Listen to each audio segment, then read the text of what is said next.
Kaugnay niyan mga kabombo at mga ka-Star Nation, kapiling ho natin ang konsul ng Pilipinas dyan sa bahagi ng Colombia na nakakasakop ho sa may area ng Venezuela na nakamonitor dito sa mga kaganapan from the Philippine Embassy in Colombia. Welcome to the program. This is Bombo Dennis Hamito and together with me si Bombo Jaira Hangayo.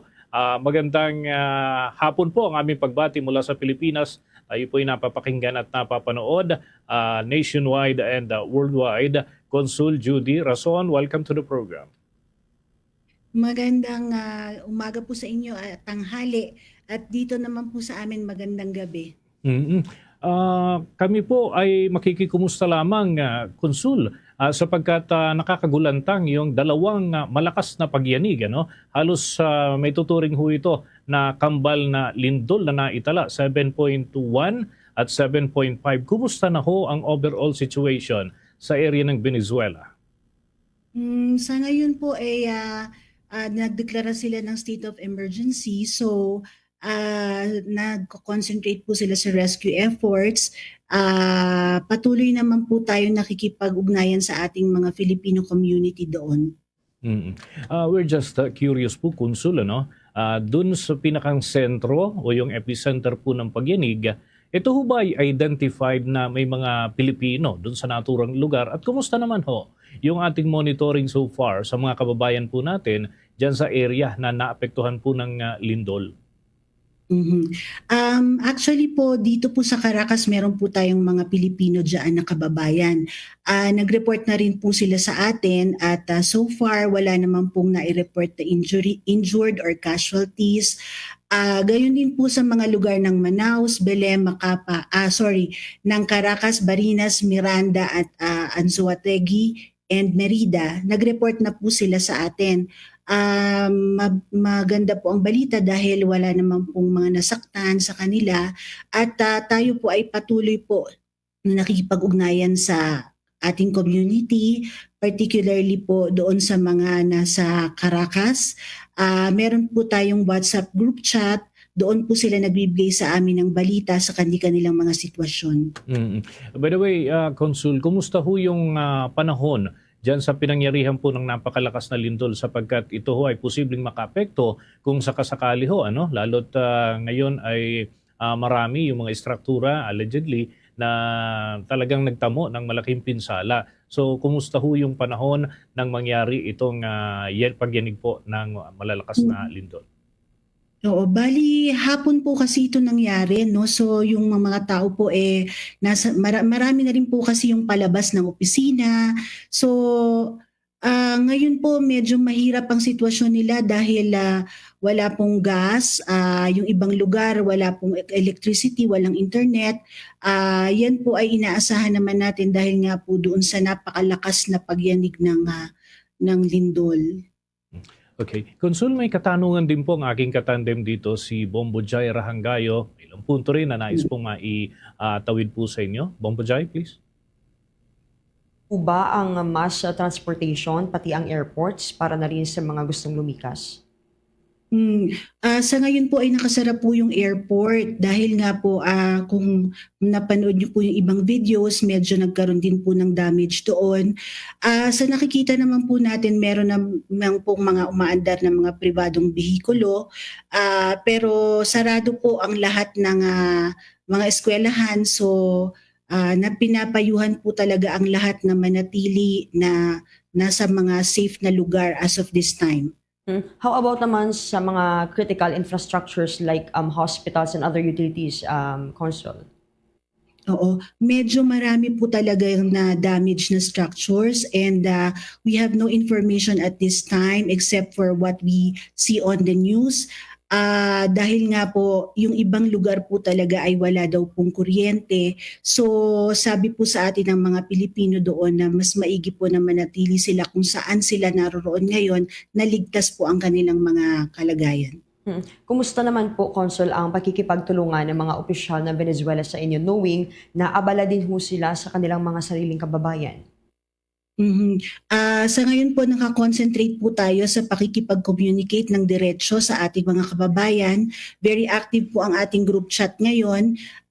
Meron din po tayong nare-receive ng mga mensahe diretso mula sa kanila privately. But so far, we've been concentrating on coordinating with our Filipino community. And as of this moment ba, Consul, although wala pang numbers no of fatalities na nangyari ng earthquake dyan, but may mga figures ba ng injured na mga nakakuha dyan sa lindol? Tayo po ay nakafocus ngayon sa ating mga kababayan kasi yun po talaga ang ating tinututukan. As to the figures of casualties or injuries, we would have to rely on the official statement of the Venezuelan authorities. Thank you so much, Bombo Denise. Okay. Consul, meron ho ba tayong hotline at the very least ay pwede ho nilang matawagan at any given time na makapagtawid po ng impormasyon maliban ho doon sa group messaging applications na ginagamit po ninyo, baka hindi accessible at that moment na kailangan po ng tulong. So meron po ba kayo na maaaring tawagan nila? Opo, maraming salamat po sa tanong na yan. Meron pong hotline ng ating embahada.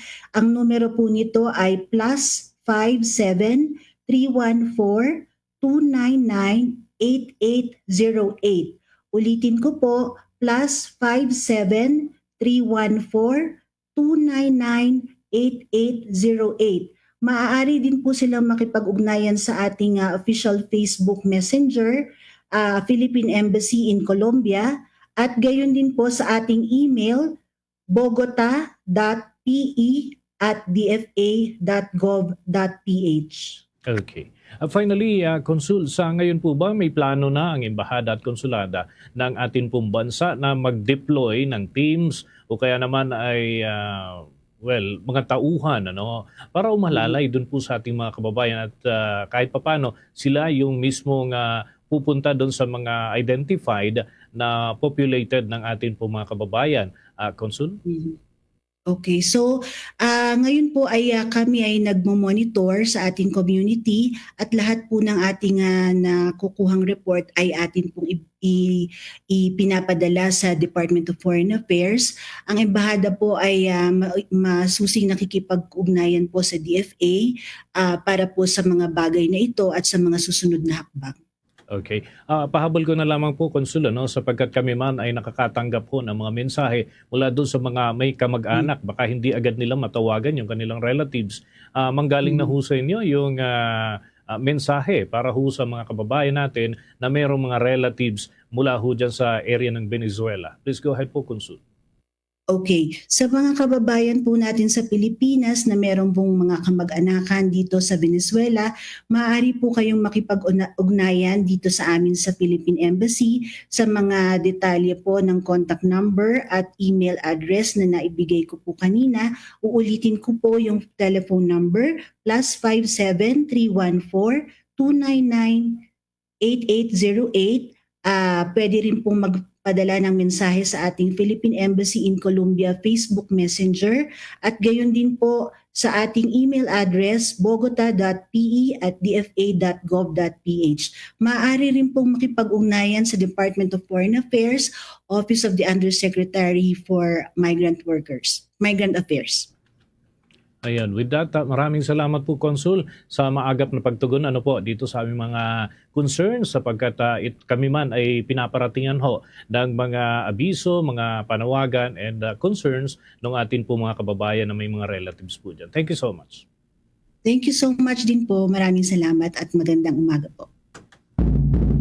Mga kabombo at mga Kastar Nation, nakausap po natin si Consul Judy Razon ng Philippine Consulate to Colombia. Bahagi po ito ng ating embahada mula ho dyan sa naturang lugar na siyang nakakasaklaw na rin doon po sa mga karatig na area, kagaya ho ng Venezuela, na ngayon ay totally affected ng magkasunod na 7.1 at 7.5 magnitude na lindol.